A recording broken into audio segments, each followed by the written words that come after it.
পেরিয়ে রক্ত ভেজা পথ, এ পথে আসবে হুকুমত, এ পথের মাঝেতে আছে গজানি জাতির ভবিষ্যৎ। ঠিক কিনা?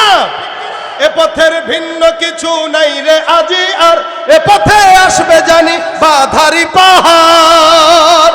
এ পথের ভিন্ন কিছু নাই রে জানি আর, এ পথে আসবে জানি বাধারি পাহাড়। রক্তের নদী বয়ে সেই ঢেউতে আসবে খেলাফত, পেরিয়ে রক্ত ভেজা পথ, এ পথে আসবে হুকুমত, পেরিয়ে রক্ত ভেজা পথ, এ পথে আসবে হুকুমত, এ পথের মাঝেতে আছে গজানি জাতির ভবিষ্যৎ, এ পথের মাঝেতে আছে গজানি জাতির ভবিষ্যৎ। পেরিয়ে রক্ত ভেজা পথ, ওরে কেউ ঘুম পাড়ানি গান তোরা গাহিস না রে আর, গানেতে আসতে হবে বারুদের হুঙ্কার।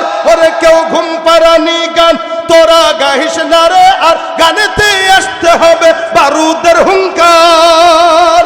কে আছিস হাসি মুখে বরণ করে নিতে শাহাদাত, কে আছিস হাসি মুখে বরণ করে নিতে শাহাদাত। পেরিয়ে রক্ত ভেজা পথ, এ পথে আসবে হুকুমত, পেরিয়ে রক্ত ভেজা পথ, এ পথে আসবে খেলাফত, এ পথের মাঝেতে আছে গজানি জাতির ভবিষ্যৎ, এ পথের মাঝেতে আছে গজানি জাতির ভবিষ্যৎ। পেরিয়ে রক্ত ভেজা পথ। ঠিক কিনা? রাজি আছেন তো ইনশাআল্লাহ? লিল্লাহে তাকবীর, নারে তাকবীর। কোরআন সুন্নাহর আলো সংসদে জালো, দিলে দিলে জালো, নারে তাকবীর।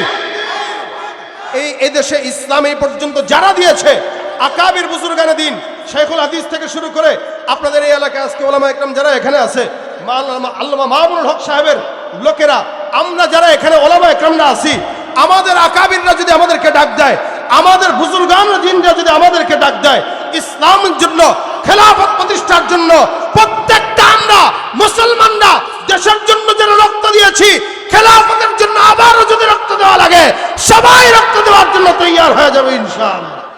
এজন্য আমরা চাই পরিবর্তন। কি চাই? আমরা চাই এদেশের পরিবর্তনটা দ্বীনি রাস্তায় হোক। কি রাস্তায়? দ্বীনি পথে, দ্বীনি রাস্তায় দেশের পরিবর্তনটা হোক, যাতে করে আজান হওয়ার সাথে সাথে সব দোকানপাট বন্ধ হয়ে যায়। এইটা যদি চান তাহলে আগে যাদেরকে দেখেছেন তাদেরকে তো দেখেছেনই, এখন একটু নতুন কিছু দেখার অপেক্ষায় থাকে ইনশাআল্লাহ। কারণ আমরা দেখেছি যারা আগে ছিল বা যারা আসবে সবাই সমান, এদের কাউকে এনে অন্তত ইসলামের কোনো উপকার আমরা আশা করতে পারি না। সুতরাং ইসলামের জন্য যদি কাজ করতে চান, কোরআন সুন্নাহর পথে থাকা লাগবে ইনশাআল্লাহ। আপনারা নবী করিম সাল্লাল্লাহু আলাইহি সাল্লাম বলেন, এই কারণে ইমানদার বান্দা তারা নামাজ আদায় করবে, কিন্তু কিভাবে নামাজ পড়বে? আল্লাহ নবী সাল্লাল্লাহু আলাইহি সাল্লাম শিখায় দেয় ইবাদত বন্দেগী কেমন হবে। আনতা আবুদাল্লাহ কাআন্নাকা তারাহু ফাইন লাম তাকুন তারাহু ফাইন্নাহু ইয়ারাক। এমন ভাবে ইবাদত করো যেন তুমি তোমার মাওলারে দেখো। দিলের হালত যদি এরকম না হয়, এমন খেয়াল রাখো যেন আসমানের মাওলায় তোমারে দেখে। নামাজের ভিতরে কে দেখেন? আল্লাহ দেখে। আল্লাহর সামনে নামাজে মসজিদে দাঁড়ায় যাই যখন, অনেক সময় তো আমরা যেমনে আসি এমনি দাঁড়ায় নামাজ পড়ি, দুনিয়ার সবচেয়ে বড় মালিকের সামনে দাঁড়াই না, এই চিন্তাও আমাদের কপালের মধ্যে থাকে না, মাথার মধ্যে থাকে না। যার কারণে সিগারেটের ধোঁয়াটা মাত্র ফেলে দিয়ে মুখ গন্ধ নিয়েই নামাজের মধ্যে দাঁড়ায় যায়। নামাজের ভিতরে গেছে 30 বছরের পুরানো টুপি নিয়ে তারপরে নামাজে দাঁড়াইছে। নামাজের মধ্যে দাঁড়াইছে, এমনভাবে দাঁড়াইছে যেন না পারে নামাজ আদায় করে। এই জন্য আল্লাহ বলেন, কিছু কিছু বান্দা আছে যারা আলসামি নিয়ে নামাজ পড়ে, এরা নিজের জন্য নয় মানুষকে দেখানোর জন্য আদায় করে। এ ভাইরা আমার, এই কারণে 5 ওয়াক্ত নামাজ এটা আমাদের জন্য জরুরি। যদি 50 ওয়াক্ত নামাজ আল্লাহ পাক ফরজ রাখতেন, কেউ নামাজ আদায় করতে পারতাম না। যেহেতু আল্লাহ পাক সহজ করেছেন, 5 ওয়াক্ত নামাজ জামাতের সঙ্গে আদায় করা আমাদের জন্য ফরজ। ঠিক কিনা? এটার ব্যাপারে যার কোথায় আছে, অবহেলা আছে, ও ইমানদারি না। নবী বলেছেন, দেখো চিনার জন্য তাকাও, যার নামাজ থাকবে সে মুমিন, যার নামাজ নাই সে মুমিন না। সোজা কথা। এই কারণে ভাইয়েরা আমার, নিজে পড়বো, অন্য কেউ পড়াবো, আদায় করব না, কায়েম করব। আল্লাহ পাক সব জায়গায় কোরআনে যত জায়গায় নামাজের কথা বললেন, সব জায়গায় নামাজ প্রতিষ্ঠার কথা আল্লাহ পাক রব্বুল আলামিন বলেছেন। আকিমিস সালাহ, ইকামাতিস সালাহ, ইউকিমুনাস সালাহ। নামাজ প্রতিষ্ঠা মানে নিজে আদায় করা, অন্য কেউ আদায় করানো। আর নামাজ আদায় মানে নিজে আদায় করে, কিন্তু নিজের বউ নামাজ পড়ে না, সন্তানও নামাজ পড়ে না, ঘরের ভিতরে সকাল 10টা পর্যন্ত ঘুমা। নিজে পড়ে একা, কিন্তু সন্তান পড়ে না, বিবি পড়ে না, ওদিকে নজরই নাই। এটার নাম কায়েম না, এটার নাম প্রতিষ্ঠা। এদেশে যদি নামাজ প্রতিষ্ঠা থাকতো, সংসদের অধিবেশন চলা অবস্থাতেও সরকার প্রধান থেকে সমস্ত বান্দারা ঠিক মতো নামাজ আদায়। কিন্তু আমাদের দেশে অতীতে বাইতুল মুকাররমের পাশে খেলার জন্য মসজিদের আজানের মাইক বন্ধ করে দেওয়া হয়েছে, এরকম ইতিহাস আছে। নামাজ প্রতিষ্ঠা থাকলে কি এটা হইতো? বিখ্যাত একজন তাবেঈ ছিলেন সাঈদ ইবনুল মুসাইয়িব রাহমাতুল্লাহ আলাইহি। উনি সব সময় নামাজের আজানের আগে আগে মসজিদে ঢুকতেন, আগে আগে। একদিন উনাকে একজন প্রশ্ন করলো, হুজুর আপনি সব সময় নামাজের আগে মসজিদে কেন যান? আজানের আগে কেন মসজিদে যান? আজানের আগে আগে মসজিদে আপনাকে দেখি, কোনোদিন দেখলাম না যে আপনি আজানের পরে গেছেন, কেন এটা? হযরত সাঈদ ইবনুল মুসাইয়িব বলেন, শোনো, আল্লাহ পাক আজানের মাধ্যমে, আজানের শব্দ যেগুলো আল্লাহু আকবার আল্লাহু আকবার, এই শব্দগুলো শিখাইছেন কে? মাধ্যমে পেয়েছি। নবী বলেন, হ্যাঁ, আজকে থেকে এই শব্দগুলোর মাধ্যমেই মানুষকে নামাজের জন্য আল্লাহর ঘর মসজিদের দিকে ডাকা। এই শব্দ শিখাইছেন কে? আল্লাহ। হাইয়া আলাস সালাহ, আসো নামাজের দিকে, কল্যাণের দিকে আসো। সাঈদ ইবনুল মুসাইয়িব বলেন, আজানের মাধ্যমে আল্লাহ পাক তার বান্দাকে তার নিজের ঘরে মসজিদে ডাক দেয়, মসজিদে ডাক দেয়। আরে দুনিয়ার সবচেয়ে বড় রব আমাকে তার ঘরে ডাকে ডেকে নিবে, ডাকবে আর আমি যাব, এটা তো তার সঙ্গে বেয়াদবি। এই কারণে আমি চিন্তা করলাম, আমাকে ডাকবে কেন? ডাকার আগে আগে আমি আল্লাহর ঘরে যাই হাজির হয়ে। ডাকা লাগবে কেন? মালিক আমাকে ডাকবে, তারপরে আমি যাব। আমি তো জানি যে মালিক এখন আমাকে ডাকবে, এই কারণে ডাকার আগে আগে আমি আল্লাহর ঘর মসজিদে চলে যাব। এটা ছিল আমাদের তাবেঈ, আমাদের সালাফ খালাফ, তাদের হাল। আর আমাদের হাল কোনো মতে জামাতে যায় নামাজটা ধরি আর কি, এই হলো হাল। এই জন্য আমাদের ইমান নরবর, নামাজও চলে, গুনাহও চলে। যেগুলো নামাজ পড়ে অধিকাংশ নামাজের ভিতরে দাঁড়ায় মসজিদ দোকানের হিসাব মিলায়, নামাজে দাঁড়ায় দোকানের হিসাব মিলায়, ভোট কোন এলাকায় পাওয়া যাবে ওই হিসাব মিলায়। তাহলে এই নামাজ দিয়ে কিভাবে বান্দা তার আমল পরিপূর্ণ করবে? এই জন্য ভাইরা আমার, নামাজ 5 ওয়াক্তই ফরজ, 1 ওয়াক্ত না, 2 ওয়াক্ত না। নামাজের কারণে, নামাজের আদত ঠিক রাখার কারণে রাসূল করিম সাল্লাল্লাহু আলাইহি ওয়াসাল্লাম বলেন, ওয়াকলবুহু মুআল্লাকুম বিল মাসাজিদ। 7 প্রকার মানুষকে আল্লাহ পাক আল্লাহর আরশের নিচে কিয়ামতের ময়দানে ছায়া দান করে দিবেন, সুবহানাল্লাহ। এর ভিতরে 1 প্রকার ওই বান্দা যাদের কলবটা ফজরের পর জোহর পর্যন্ত মসজিদে যাওয়ার জন্য অপেক্ষা করে, আবার জোহরের পর আসর পর্যন্ত মসজিদে যাওয়ার জন্য অপেক্ষা করে, আসরের পর মাগরিব পর্যন্ত মসজিদে যাওয়ার জন্য অপেক্ষা করে, মাগরিবের পর এশা পর্যন্ত অপেক্ষা, এশার পর ফজর পর্যন্ত অপেক্ষা। আমার পয়গম্বর বলেন, কোন ইমানদার বান্দা যখন 5 বার মসজিদে যাওয়ার জন্য দিলটা ছটফট করে, ওই বান্দাকে আল্লাহ পাক কিয়ামতের ময়দানে কোলে করে নিয়ে আল্লাহর আরশের নিচে ছায়া দিয়ে বসায় দিবে। এই কারণে ভাইরা আমার, যতদিন হায়াত আছে প্রত্যেকটা ইমানদার বান্দারা আমরা নিয়ত করব 5 ওয়াক্ত নামাজ পড়বো ইনশাআল্লাহ। এটা শাবান মাস চলতেছে, বিশেষ করে এখন থেকে তো ইয়ার নেওয়া বেশি দরকার। কারণ শাবান মাসে নবী করিম সাল্লাল্লাহু আলাইহি ওয়াসাল্লাম বলেন, আল্লাহর কাছে বান্দার আমলনামাটা পেশ করা হয়। শাবান মাসটা হলো আল্লাহ পাক বান্দার হিসাব নেওয়ার মাস। কোন বান্দা আমল করলো, কোন বান্দা বেঈমানি করলো, কোন বান্দা নামাজ পড়লো, রোজা রাখলো, ইবাদত করলো, সমস্ত কিছুর হিসাব নিকাশ নেওয়া হয় শাবান মাসে। এই কারণে আমার পয়গম্বর শাবানে বেশি বেশি রোজা রাখতেন। সাহাবা ডাক দিয়ে কয়, ইয়া রাসূলুল্লাহ, শাবান মাসে আপনি এত রোজা রাখেন, অন্য কোন সময় এত রোজা রাখেন না, কি কারণ? নবী আমার ডাক দিয়া বলে, সাহাবা আজমাইনের দল, শাবান মাসে আল্লাহ পাকের কাছে বান্দার আমলনামা পেশ করা হয়। আমি চাই আমার আমলনামাটা রোজাদার হালতে আল্লাহর কাছে যেন যায়। এই কারণে আমি নবী নিজে বেশি বেশি রোজা রাখি। আমরা তো রোজা রাখতে পারি না, দুর্বল, আমরা অসুস্থ, আমরা মানসিক অসুস্থ। মানসিক বিকারগ্রস্ত।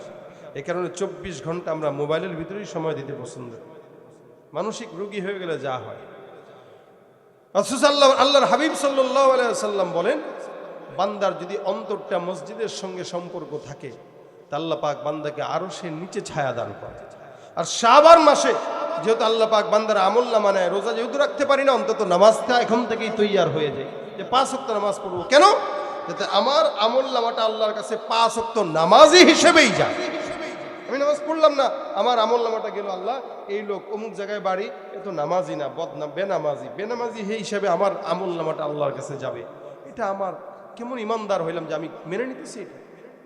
এই জন্য 5 ওয়াক্ত নামাজ অন্তত এই কারণে পড়বো যাতে করে আল্লাহ পাকের কাছে শাবানে অন্তত আমার আমলনামাটা নামাজি হিসেবে পেশ করে ইনশাআল্লাহ। এই জন্য 5 ওয়াক্ত নামাজ পড়ার নিয়ত করেন, কারণ এই হিসাবটা আল্লাহ পাক প্রত্যেকটা বান্দার আগে আগে নিবে, কিয়ামতের ময়দানে আগে আগে নিবে। অন্য হিসাব হোক বা না হোক, এটা আগে নিবে। নামাজ যার ঠিক তার সব ঠিক, যার নামাজ নেই তার ঈমানই নাই।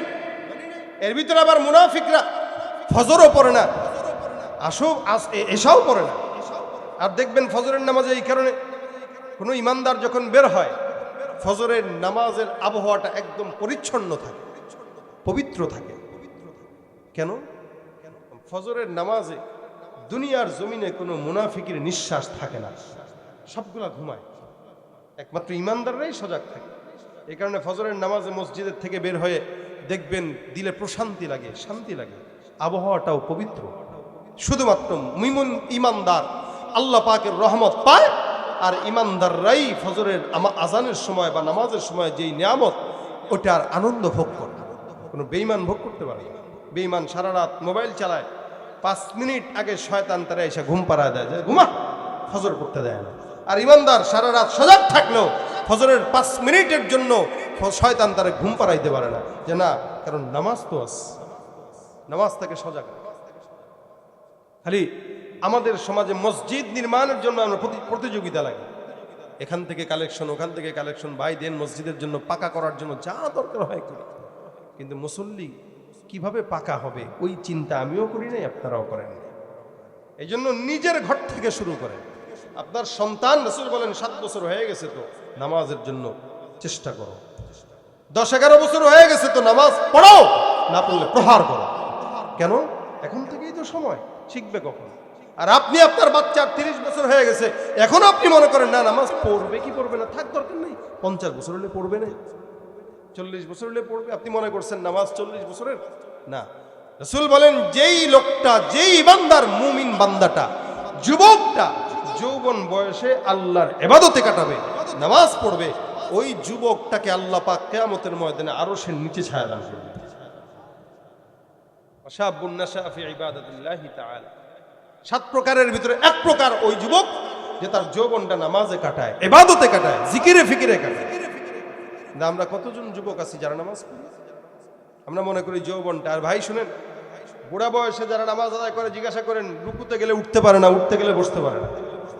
এক নামাজের জন্য 2-3 বার ওযু করা লাগে, কারণ ও ওযু ধরে রাখতে পারে না। আর একটা যুবক আসরের নামাজের ওযু দিয়ে এশা পর্যন্ত আদায় করতে পারে, কারণ তার ওযুও থাকে, নামাজের পুঙ্খানু হক আদায় করে পড়তে পারে। কিন্তু মুরব্বী সে পড়তে পারে না। তাকে জিজ্ঞাসা করলে কেমন নামাজ পড়েন, আর মাজা ব্যথা, বাতের ব্যথা, আর কত। এজন্য উঠতে গেলে বসে না, বসতে গেলে উঠে না।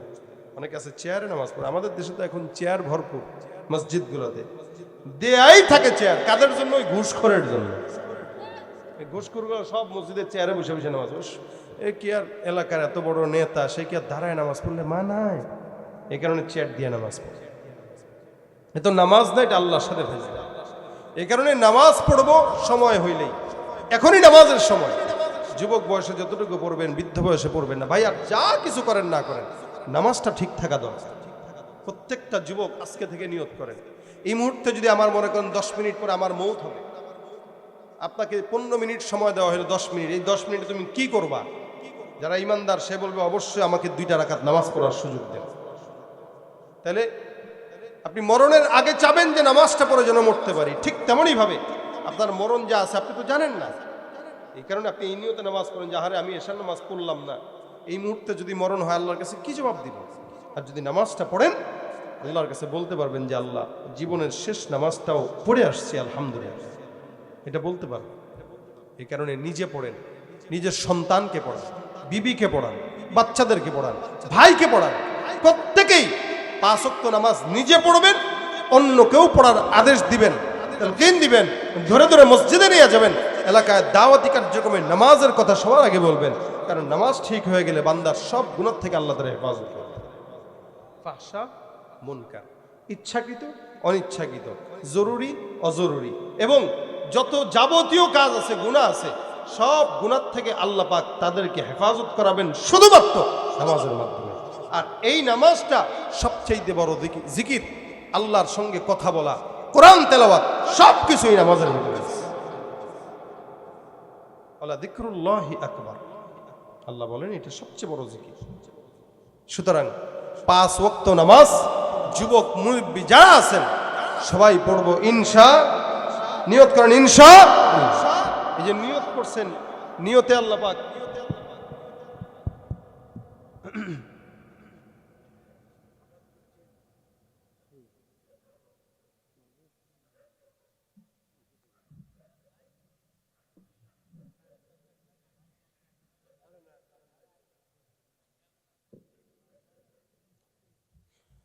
তাহলে পড়বো তো ইনশাআল্লাহ। নিয়ত করছেন, নিয়তে বরকত। রাসূল বলেন কেউ যদি নিয়ত করে, নিয়তের কারণে আল্লাহ পাক রব্বুল আলামিন বরকত দান করে এবং কাতাবাল্লাহু লাহু হাসানাতান কামিলা, পরিপূর্ণ নেকি আল্লাহ পাক আমলনামায় দান করে। এজন্য আমরা 5 ওয়াক্ত নামাজের নিয়ত করব ইনশাআল্লাহ। আপনারা আজকের এই মজমায় যারা বসছেন প্রত্যেকেই যদি আজকে থেকে এই নিয়তটা করে বাসা পর্যন্ত যান, আশা করা যায় এই নিয়তের বদৌলতে আল্লাহ পাক আমাদের আজকের মজমাকে কবুল করবেন। কি বলেন আপনারা? রাজি আছেন তো ইনশাআল্লাহ? কারা কারা দুহাত তুলে দেখায় আল্লাহু আকবার, নারায়ে তাকবীর। আমরা চাই আগামীর বাংলাদেশে রাষ্ট্রীয়ভাবে নামাজ প্রতিষ্ঠার আইন হোক ইনশাআল্লাহ।